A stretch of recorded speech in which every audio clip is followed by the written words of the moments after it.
નમસ્કાર, હું દીક્ષિતા પટેલ નર્મદા સમાચારમાં આપનું સ્વાગત છે। સૌપ્રથમ જોઈએ આજના મુખ્ય નર્મદા સમાચાર। ભરૂચના નવા કલેક્ટર તરીકે ડોક્ટર નવનાથ વાણે, ગૌરંગ મકવાણાને GEDA માં મુકાયા। અંકલેશ્વરમાંથી CID crime anti narcotic task ફોર્સે 2 ઇસમોને ચરસ અને ગાંજા સાથે પકડ્યા।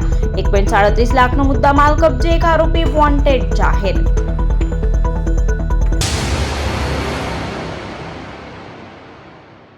ભરૂચના નવા કલેક્ટર તરીકે ડોક્ટર નવનાથ ઘાવનેની નિયુક્તિ, ગૌરાંગ મકવાણાની બદલી। રાજ્ય સરકાર દ્વારા બુધવારે 72 IAS અધિકારીઓની વ્યાપક બદલીના આદેશો જાહેર કરવામાં આવ્યા છે। આ વહીવટી ફેરફારો હેઠળ અનેક જિલ્લાઓમાં નવા કલેક્ટરોની નિમણૂક કરવામાં આવી છે, તેમજ મહાનગરપાલિકા અને રાજ્ય સ્તરના વિભાગોમાં પણ મહત્વપૂર્ણ બદલી કરવામાં આવી છે। ભરૂચના કલેક્ટર ગૌરાંગ મકવાણાને ગુજરાત એનર્જી ડેવલપમેન્ટ એજન્સીના ચેરમેન તરીકે નવી જવાબદારી સોંપવામાં આવી છે। રાજ્ય સરકારે ડોક્ટર નવનાથ ઘાવનેને ભરૂચ જિલ્લાના નવા કલેક્ટર તરીકે નિયુક્ત કર્યા છે। તેમની નિમણૂક સાથે જિલ્લામાં વહીવટીતંત્રમાં નવા નેતૃત્વની શરૂઆત થશે તેવી અપેક્ષા વ્યક્ત કરવામાં આવી રહી છે। રાજ્ય સરકાર દ્વારા કરવામાં આવેલી આ વ્યાપક બદલીને વહીવટી કાર્યક્ષમતા વધારવા અને વિકાસલક્ષી યોજનાઓને વધુ ગતિ આપવા માટે મહત્વપૂર્ણ માનવામાં આવી રહી છે। અંકલેશ્વર નેશનલ હાઈવે ઉપર અંસાર માર્કેટ નજીકના વોકિંગ ફ્લાયઓવર પાસેથી CID ક્રાઇમ ગાંધીનગરની એન્ટી નાર્કોટિક ટાસ્ક ફોર્સે 2 ઇસમોને ચરસ અને ગાંજાના જથ્થા સાથે ઝડપી પાડ્યા હતા। CID ક્રાઇમ ગાંધીનગરની એન્ટી નાર્કોટિક ટાસ્ક ફોર્સના PSI VK ગરાસિયા સહિત સ્ટાફ ભરૂચ જિલ્લામાં પેટ્રોલિંગમાં હતા તે દરમિયાન બાતમી મળી હતી કે બાઇક ઉપર કેટલાક કિસ્સામાં ગાંજો, ચરસ અને MD ડ્રગ્સ જેવા માદક પદાર્થનું કેટલાક કિસ્સામાં ગેરકાયદેસર રીતે વેચાણ આપ-લે કરે છે। જેવી બાતમીના આધારે CID ક્રાઇમ ગાંધીનગરની એન્ટી નાર્કોટિક્સ ટાસ્ક ફોર્સે અંકલેશ્વર નેશનલ હાઈવે ઉપર અંસાર માર્કેટ નજીકના વોકિંગ ફ્લાયઓવર પાસે વોચ ગોઠવી હતી। તે દરમિયાન ભાલિયા ચોકડી તરફથી બાતમીવાળી બાઇક ઉપર 3 ઇસમો આગળ બેગ મૂકી આવી રહ્યા હતા, જેઓને અટકાવવા જતા પોલીસને જોઈ 3 પૈકી એક ઇસમ કૂદીને ભાગી ગયો હતો, જ્યારે પોલીસે માંગરોળના કોઠવા ગામના તૌસીફ મુસ્તાક શેખ અને મહેન્દ્ર મુકેશ વસાવાને ઝડપી પાડ્યો હતો, જે બંને પાસેથી 973 ગ્રામ ગાંજો, 195 ગ્રામ ચરસ તેમજ બાઇક, 2 ફોન મળી કુલ 1.37 લાખનો મુદ્દામાલ કબજે કરી સુબેજ ગુલામ શેખને વોન્ટેડ જાહેર કર્યો હતો। સુપ્રીમ કોર્ટ દ્વારા ન્યાયને સરળ, સુલભ અને નિઃશુલ્ક બનાવવા સમાધાન સમારોહ 2026નું આયોજન કરાયું છે। સમાધાન સમારોહ 21 એપ્રિલથી શરૂ થયેલી આ સ્પેશિયલ લોક અદાલતમાં ભાગ લેવા માટે ઈચ્છુક પક્ષકારો, વકીલો સહિત સંબંધિત હિતધારકો વ્યક્તિગત રીતે અથવા ઓનલાઈન માધ્યમ દ્વારા પણ જોડાઈ શકે છે, જેના માટે સુપ્રીમ કોર્ટની વેબસાઇટ ઉપર ઉપલબ્ધ ગૂગલ ફોર્મ ભરીને અરજી કરવાની રહેશે। અરજી કરવાની છેલ્લી તારીખ 31મી છે અને આ સમારોહ તારીખ 21, 22 અને 23 ઓગસ્ટ વિશેષ લોક અદાલતના આયોજન સાથે સમાપન થશે। આ માટે વધુ માહિતી માટે સહાય માટે સુપ્રીમ કોર્ટ ખાતે કાર્યરત one stop centre room number 806-808 B block additional building complex supreme court Delhi ખાતે ફોન નંબર 011-2311-2428 તથા ડિરેક્ટરનો સંપર્ક નંબર 011-2311-5652 પર સંપર્ક કરી શકાય છે। વધુમાં આ સમાધાન સમારોહ સ્પેશિયલ લોક અદાલતમાં ભાગ લેવા માટે સ્થાનિક સ્તરે જે તે કાનૂની સેવા સત્તાર મંડળની કચેરીનો સંપર્ક પણ કરી શકાય છે, જેમાં ભરૂચ જિલ્લા ન્યાયાલય સંકુલમાં કાર્યરત જિલ્લા કાનૂની સેવા સત્તા મંડળની કચેરીમાં રૂબરૂમાં અથવા તો ટેલિફોનિક નંબર 026-42-22-14-89 પર સંપર્ક કરી શકાશે। વધુમાં વધુ લોકો સુપ્રીમ કોર્ટ ખાતે પેન્ડિંગ પોતાના સમાધાન લાયક કેસોનો સુખદ નિરાકરણ લાવે તે માટે ભરૂચ જિલ્લા કાનૂની સેવા સત્તા મંડળના પૂર્ણકાલીન સચિવ પ્રિયદર્શની મોકાશી દ્વારા જાહેર અપીલ કરાઈ છે। ઝઘડિયાના સુપ્રસિદ્ધ ગુમાનદેવ મંદિરે સ્વામી વેંકટેશ્વર તિરુપતિ બાલાજી મંદિરનો 5 દિવસીય પ્રાણ પ્રતિષ્ઠા મહોત્સવ સંપન્ન। ગુમાનદેવ ખાતે સ્વામી વેંકટેશ્વર તિરુપતિ બાલાજી મંદિરનો ભવ્ય પ્રાણ પ્રતિષ્ઠા મહોત્સવ 8 થી 12 મે સુધી યોજાયો હતો, જેને પૂર્ણાહુતિ વિનોદભાઈ ભટ્ટ દ્વારા વ્યાસપીઠ પરથી ભગવત સપ્તાહની પૂર્ણાહુતિ અને સ્વામી વેંકટેશ્વરના કલ્યાણક મહોત્સવ સાથે કરવામાં આવી હતી। ગુજરાતમાં બાલાજી તિરુપતિનું એક મહત્વનું મંદિર બની રહેશે। આ પ્રાણ પ્રતિષ્ઠામાં તિરુપતિ મુખ્ય મંદિરથી 50 કરતાં વધુ પંડિતોએ શાસ્ત્રોક્ત વિધિથી વિવિધ કાર્યક્રમો કર્યા હતા। અંકલેશ્વરના રવિ શેટ્ટી પરિવારના યજમાન પદે 5 દિવસીય મહોત્સવ ધામધૂમથી પૂર્ણ કરાયો હતો। कटिसुगडितहस्तं कालमेघाभिरामं कमलमदहराक्षं पद्मया वीक्षमाणं प्रणतमुनिजनैस्तं प्राप्यमप्राप्यमानं शरणमुपगतोऽहं प्राञ्जलिर्वेङ्कटेशम् हैमोर्ध्वपुण्ड्रमजहं मकुटं सुनासं मन्दस्मितं मकरकुण्डलचारुगण्डं बिम्बाधरं बहुलदीर्घकृपाकटाक्षं श्रीवेङ्कटेशमजमात्मनि भावयेयम्। રાષ્ટ્રીય માનવ અધિકાર આયોગના સભ્ય પ્રિયાંક કાનૂનગો આગામી 22 મેના રોજ ભરૂચ જિલ્લાની મુલાકાતે.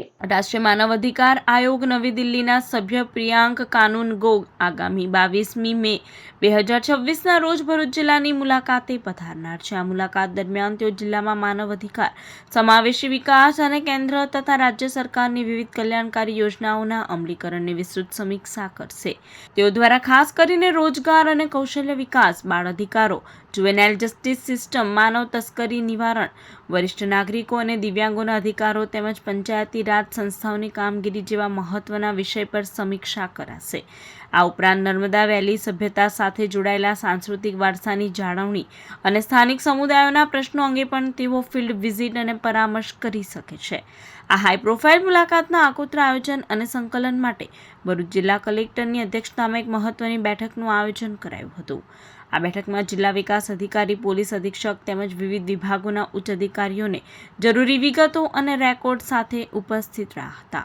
ભરૂચ જિલ્લાના 2449 વિદ્યાર્થીઓ કામચલાઉ મુખ્યમંત્રી જ્ઞાન સાધના શિષ્યવૃત્તિ મેરિટ યાદીમાં સફળ. રાજ્યના શિક્ષણ વિભાગ દ્વારા ધોરણ 9 થી 12માં અભ્યાસ કરતા તેજસ્વી વિદ્યાર્થીઓને પ્રોત્સાહન આપવા માટે મુખ્યમંત્રી જ્ઞાન સાધના શિષ્યવૃત્તિ યોજના અમલમાં મુકાઈ છે. વર્ષ 2026માં લેવાયેલી આ પરીક્ષામાં ભરૂચ જિલ્લાના કુલ 2449 વિદ્યાર્થીઓ કામચલાઉ મેરિટ યાદીમાં સમાવિષ્ટ થયા છે. મેરિટમાં સ્થાન મેળવનારા વિદ્યાર્થીઓ માટે રજિસ્ટ્રેશન અને શાળા પસંદગીની પ્રક્રિયા 15 મે સુધી ચાલશે. ભરૂચ જિલ્લામાં વર્ષ 2022-23 2025-26 સુધીમાં આ યોજના હેઠળ મોટી સંખ્યામાં વિદ્યાર્થીઓ લાભાન્વિત થયા છે, જેમાં ધોરણ 9ના 427, ધોરણ 10ના 423 અને ધોરણ 11ના 386 મળીને કુલ 1226 વિદ્યાર્થીઓ હાલમાં આ શિષ્યવૃત્તિનો લાભ મેળવી રહ્યા છે.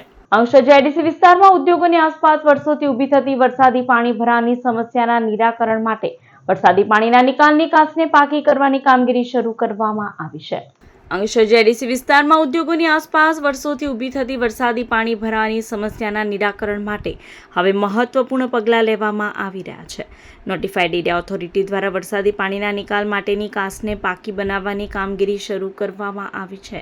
હાલમાં સજ્જન ઇન્ડિયા કંપની અને ડેટોક્સ કંપની નજીક વરસાદી પાણીના વહેણને સરળ બનાવવા માટે કાંસના પાકીકરણનું કામ હાથ ધરાયું છે. આ કામગીરી પૂર્ણ થયા બાદ વરસાદી પાણી ઝડપથી નિકાલ પામશે અને ઉદ્યોગોને પાણી ભરાવાની સમસ્યામાંથી મોટી રાહત મળશે તેવી આશા વ્યક્ત કરવામાં આવી રહી છે. કાર્યની પ્રગતિની સમીક્ષા કરવા માટે નોટિફાઈડ એરિયા ઓથોરિટીના ચીફ ઓફિસર ચિંતન પટેલ સહિતના હોદ્દેદારોએ સ્થળ પર પહોંચી નિરીક્ષણ કર્યું હતું. અધિકારીઓએ કામગીરી ઝડપથી અને ગુણવત્તાપૂર્વક પૂર્ણ કરવાની સૂચનાઓ આપી હતી. અધિકારીઓના જણાવ્યા મુજબ આગામી દિવસોમાં અંકલેશ્વર જીઆઈડીસીના અન્ય વિસ્તારોમાં આવેલી કાંસને પણ પાકી કરવાની કામગીરી હાથ ધરાશે, જેથી ચોમાસા દરમિયાન પાણી ભરાવાની સમસ્યાનો કાયમી ઉકેલ લાવી શકે. હું Chintan Patel, chief officer notified area authority.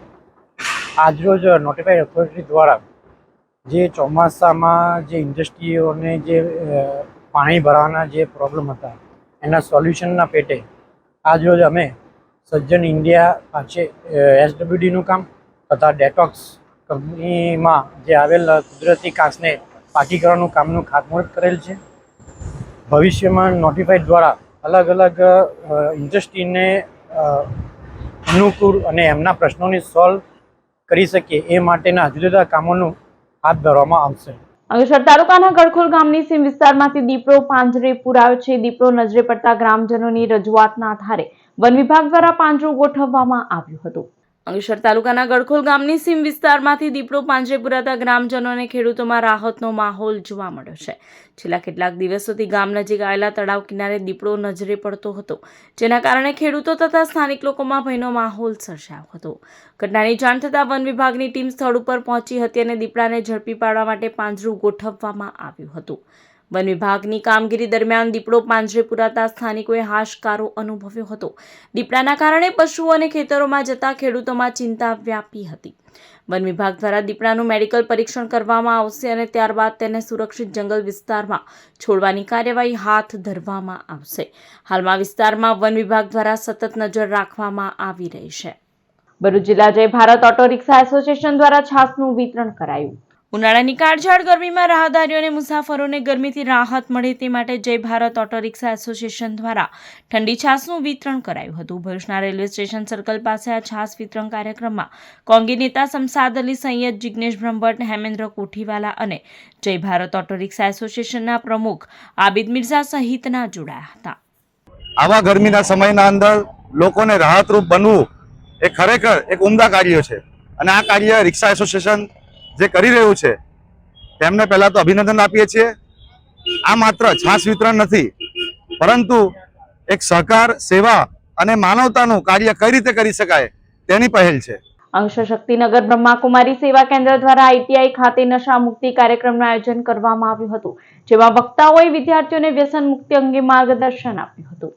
અંકલેશ્વરની ITI ખાતે શક્તિનગર ખાતે આવેલા બ્રહ્માકુમારી સેવા કેન્દ્ર દ્વારા વ્યસન મુક્ત કાર્યક્રમનું આયોજન કરવામાં આવ્યું હતું, જેમાં 400થી વધુ વિદ્યાર્થીઓ ઉપસ્થિત રહ્યા હતા. આ નશામુક્તિ કાર્યક્રમમાં વક્તા દિલ્હીના નશામુક્તિ અભિયાન ફેકલ્ટીના દલપતભાઈ, રાજકોટના ડિજિટલ વેલનેસના મોટિવેશનલ વક્તા કેતનભાઈ અને અંકલેશ્વર શક્તિનગર બ્રહ્માકુમારી સેવા કેન્દ્રના જયશ્રી દીદી ઉપસ્થિત રહ્યા હતા. વિદ્યાર્થીઓએ પોતાનું જીવન વ્યસન મુક્ત કઈ રીતે બનાવવું અથવા વ્યસની સંગદોષથી કઈ રીતે બચવું તે અંગેનું માર્ગદર્શન આપવામાં આવ્યું હતું અને રાજયોગ મેડિટેશન દ્વારા મનને સશક્તિકરણને પરિપક્વ કરી કોઈપણ જાતના નશાને પોતાની અંદરથી મુક્ત કરી શકીએ છીએ તે અંગેનું પણ માર્ગદર્શન આપવામાં આવ્યું.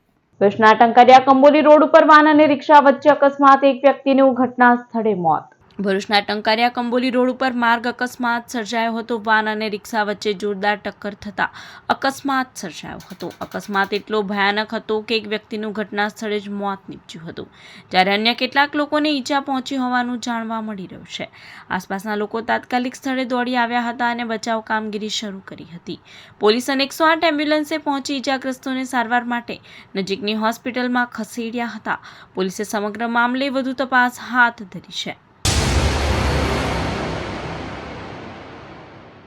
સમાચાર પૂર્ણ કરતા પહેલા એક નજર મુખ્ય સમાચાર પર. ભરૂચના નવા કલેક્ટર તરીકે ડોક્ટર નવનાથ વાણે ગૌરંગ મકવાણાને GEDA માં મુકાયા. અંકલેશ્વરમાંથી CID crime anti narcotic task ફોર્સે 2 ઇસમોને ચરસ અને ગાંજા સાથે પકડ્યા. 1.37 લાખનો મુદ્દામાલ કબજે, એક આરોપી વોન્ટેડ જાહેર. તો આ હતા અત્યાર સુધીના નર્મદા સમાચાર. વધુ સમાચાર સાથે ફરી મળીશું. નમસ્કાર.